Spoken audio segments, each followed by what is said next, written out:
premières planches de tomates que je viens de repiquer. On est le 19 mai.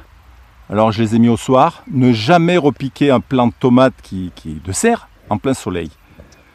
On peut voir sur la raie de droite, c'est assez difficile, c'est la nuit qui commence à tomber, c'est que c'était mis au branché et que les feuilles ont commencé à s'écarter. C'est normal, le plant par lui-même, il prend possession de son environnement. Hein. Les pots de tourbe, l'avantage, ce que je disais, c'est que là, vous voyez, première racine. Celle-ci, elle fait 2 cm à 2 cm et demi. J'ai vu que sur Internet, il y en a qui disaient, ils critiquaient le pot de tourbe. Non, non, non, non, la racine pénètre. Ce qu'on peut voir là, c'est des champignons. Et effectivement, comme c'est issu de fibres de bois, et oui, ça fait des champignons. Hein. Même pour aller ramasser les champignons, il vaut mieux aller dans les bois. Hein. Donc ça va faire des champignons. C'est biodégradable, mais ça ne va pas se dégrader dans l'année. C'est comme si vous mettez un bout de bois sur le sol, il va falloir plusieurs années, voire des dizaines d'années, voire plus. Mais c'est biodégradable.